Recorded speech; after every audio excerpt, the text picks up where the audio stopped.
the United States of America, a nation known for its freedom, equality, and justice to all those who reside in its jurisdiction. A place where all your dreams can come true if you work hard enough.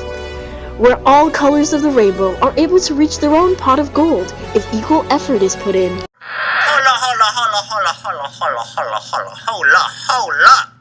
Unless you're a woman. If you're a woman, you can't compete with the men in this country, so go home, clean the house, and make those sandwiches. Let us men take care of everything else. We wouldn't want to tire your little brain or fragile body. Same for you minorities. Let us take care of the big things and keep doing the majority of the labor. We know best, and we'll get you what you need. As long as you don't actually start demanding rights or handouts, in which case we would have to make laws and restrictions to keep you in line. Gotta keep them on a leash or they might think that they can do things that we don't want them to do.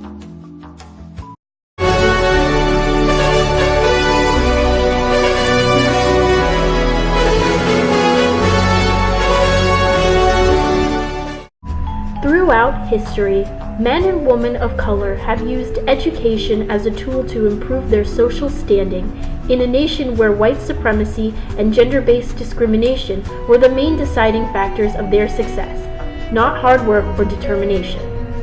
But while these agencies had the potential to be effective against the detriments of racism in the job market, a long-standing history of segregation stood in the way of the ambitions of many young people of color. During the deterioration of segregation, students of color experienced backlash not only from their white peers, but also from the institutionalized racism performed by the police force and the school administrations. Separate institutions were, and always will be, inherently unequal, and although public segregation has been outlawed, echoes of the racism that started it continue to create inequality in our education system today.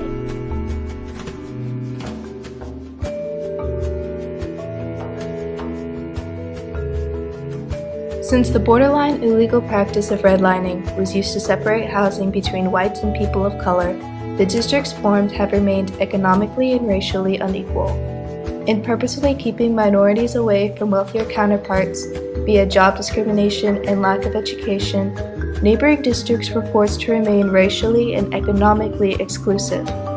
In the academic sector of the poorer districts, while there are programs in place to help schools facing extreme poverty, those who have enough funds to be within the state-defined standard receive little to no government-funded aid. Once schools are brought up to this standard, they face the same difficulty in gaining additional funding, which finances programs that assist students to obtain higher education. This discrepancy shows that more action is needed to help minorities bridge the distance academically in gaining economic stability against the privileged few.